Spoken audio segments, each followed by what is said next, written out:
भागलपुर जिला अंतर्गत नौगछिया अनुमंडलीय अस्पताल में एक अद्भुत नजारा देखने को मिला।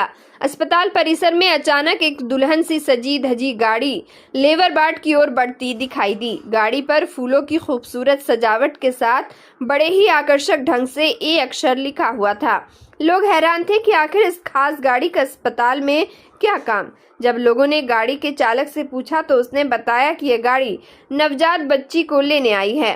थोड़ी ही देर में अस्पताल के लेबर रूम से एक महिला नवजात बच्ची के साथ बाहर निकली। बताया गया कि श्रीपुर निवासी अभिलाषा कुमारी ने एक पुत्री को जन्म दिया है। बेटी के जन्म की खुशी में श्रीपुर गांव में जश्न का माहौल बन गया है। पिता नीतीश कुमार की खुशी देखते ही बन रही थी। जब 24 घंटे बाद अस्पताल से जच्चा बच्चा को छुट्टी मिली तो परिवार वालों ने उन्हें लेने के लिए विशेष तैयारी की थी। बेटी को घर लाने के लिए दुल्हन सी सजी गाड़ी भेजी गई, जिससे अस्पताल में मौजूद हर किसी का ध्यान खींचा गया। परिवार ने नन्ही परी का नाम अंशिका सिंह रखा है, जिसका अर्थ होता है भगवान का अंश या प्यारा टुकड़ा। मुझे सपना था कि मुझे बेटी प्राप्त हो, भगवान करे वैसा ही मुझे हुआ। तो इसी खुशी में हम लोग थोड़ा अच्छा लगा फैमिली को भी, इसीलिए अपना खुशी से गाड़ी को सजा के जो है ले जा रहे हैं बेटी को अपने घर।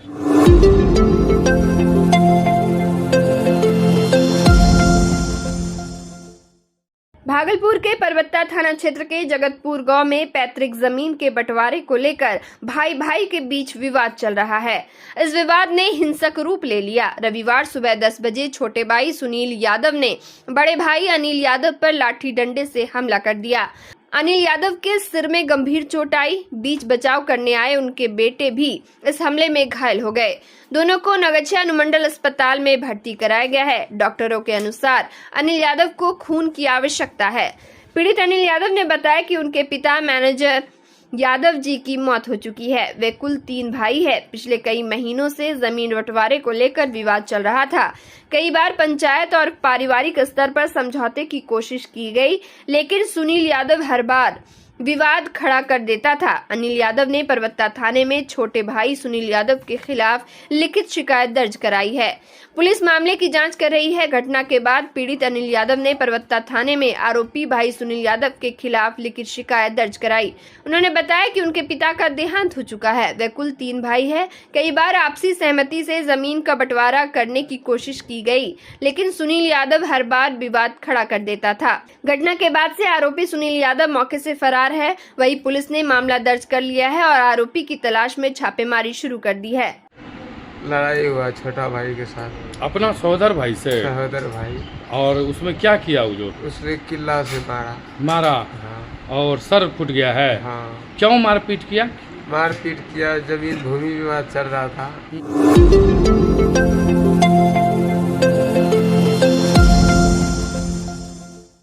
खगड़िया जिला अंतर्गत महेशखूट थाना क्षेत्र के गौछारी गांव के समीप बीते दिन तकरीबन 4:30 बजे शाम के आसपास तेज आंधी तूफान के बीच एक तेज रफ्तार लग्जरी कार और बाइक की टक्कर में रेलकर्मी बाइक सवार जेपी कॉलेज नारायणपुर में कार्यरत पप्पू यादव उर्फ संजय यादव के पुत्र संदीप कुमार की मौत हो गई है। जानकारी के मुताबिक ये बाइक पर सवार होकर खगड़िया रेल स्टेशन से विभाग के काम से हाईवे के रास्ते गौछारी की ओर जा रहे थे। इसी दौरान लग्जरी कार की टक्कर से घटनास्थल पर ही रेलकर्मी संदीप कुमार की मौत हो गई।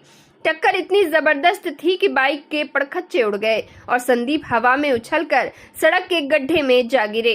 सूचना पाकर घटनास्थल पर पहुंची महेशखूट थाना पुलिस ने शव को कब्जे में लेकर सदर अस्पताल खगड़िया में पोस्टमार्टम कराकर देर रात ही परिजनों को शव सौंप दिया। लग्जरी कार को भी जब्त कर लिया गया है, जबकि चालक फरार हो चुका है। मृतक के पिता संजय यादव ने बताया कि लग्जरी कार के विरुद्ध यातायात थाना खगड़िया में आवेदन दिया जाएगा।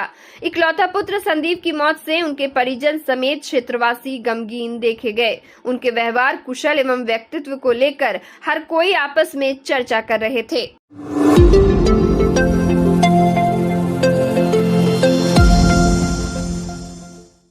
भागलपुर के गोपालपुर थाना क्षेत्र अंतर्गत NH 31 पर हनुमान मंदिर के समीप भीषण सड़क दुर्घटना हुई, जिसमें दूध वाली लॉरी की आमने सामने की टक्कर हो गई।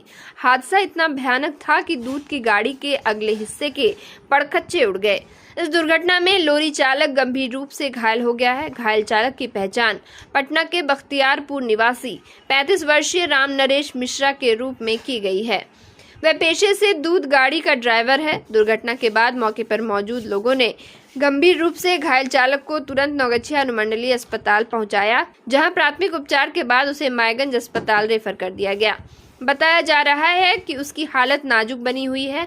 स्थानीय लोगों के अनुसार NH 31 के गोपी ढाबा के पास 20 नंबर सड़क पर दो बड़े वाहनों की आमने सामने की टक्कर हुई, जिसमें दूध से भरी लॉरी बुरी तरह से क्षतिग्रस्त हो गई। दुर्घटना के बाद कुछ समय के लिए सड़क पर जाम की स्थिति भी उत्पन्न हो गई, जिसके बाद पुलिस और स्थानीय लोगों के सहयोग से उसे हटाया गया। इस घटना से स्थानीय क्षेत्र में दहशत का माहौल है। लोग लगातार बढ़ते सड़क हादसे को लेकर चिंतित हैं और प्रशासन से मांग कर रहे हैं कि हाईवे पर ट्रैफिक नियमों की सख्ती से पालन हो, साथ ही ओवरलोड और तेज रफ्तार गाड़ियों पर निगरानी रखी जाए। ये एने से आ रहे थे, एने से कहाँ से जा रहे थे? किधर? पूर्णिया देने से हम लोग आ रहे थे। कहाँ जा रहे थे?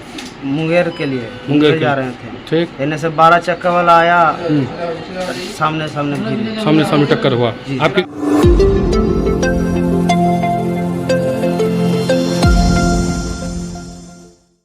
बिहार में मुख्यमंत्री नीतीश कुमार द्वारा महिलाओं की सुरक्षा और सुलभ यात्रा के लिए पिंक बस सेवा की शुरुआत की गई।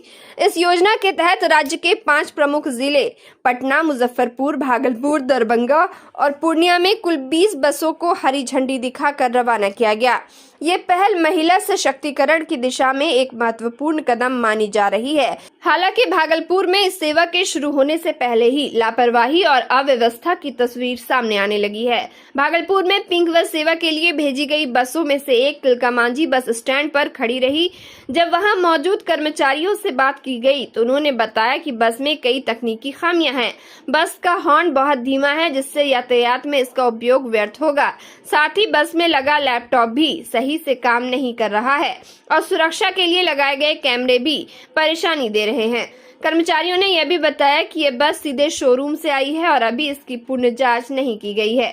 दूसरी बस पोस्ट ऑफिस के पास रात भर खड़ी रही, क्योंकि वह भी तकनीकी खराबी का शिकार हो चुकी थी। बस में लगे उपकरणों को बदलने की जरूरत बताई गई और सबसे बड़ी समस्या यह रही कि भागलपुर शहर के केंद्र में CNG फ्यूल स्टेशन की कोई व्यवस्था नहीं है। टोल टैक्स 0 माइल तक बस को क्रेन से खींच कर ले जाना पड़ेगा। यह स्पष्ट करता है कि परिचालन शुरू करने से पहले आधारभूत ढांचे और संसाधनों का समुचित मूल्यांकन नहीं किया गया। सबसे चौंकाने वाली घटना तब हुई जब बस ड्राइवर रंजीत यादव, जो पटना से बस लेकर भागलपुर पहुंचे थे, ने बताया जिस बस में वे रात भर सोए थे, सुबह उठने पर उनका मोबाइल फोन गायब मिला। उन्होंने पहले पूरी बस में फोन ढूंढा लेकिन असफल रहे। जब आसपास के लोगों से अपने नंबर पर कॉल करवाया तो पता चला कि मोबाइल स्विच ऑफ है। ये घटना न केवल ड्राइवर की सुरक्षा पर सवाल खड़े करती है, बल्कि ये भी दर्शाती है कि जिस सेवा का उद्देश्य महिलाओं की सुरक्षा है, उसकी शुरुआत से पहले ही खुद उसमें सुरक्षा का अभाव है। अब इस स्थिति के बारे में यातायात परिवहन पदाधिकारी से बात की गई तो उन्होंने कहा कि मशीनरी में खराबी आना सामान्य बात है और जल्द ही सभी समस्याओं को ठीक कर लिया जाएगा। बंद हो गया, लैपटॉप लगेगी। अब हम तो पता नहीं, टेक्नीशियन नहीं है। टेक्नीशियन तो है नहीं, हम तो ड्राइवर। कुछ गड़बड़ी आ गई। हाँ, मशीन में अब कोई गड़बड़ी आ गई, लैपटॉप लगेगी या इंजीनियर आएगा तभी तो। शुरू होने से पहले ही गड़बड़ हो गया, इसमें सब कुछ ठीक ठाक करना पड़ेगा। अब जैसे देखिए, मशीनरी चीज है, मशीनरी चीज है ना, आप कुछ कर सकते हैं ना हम कुछ कर सकते हैं।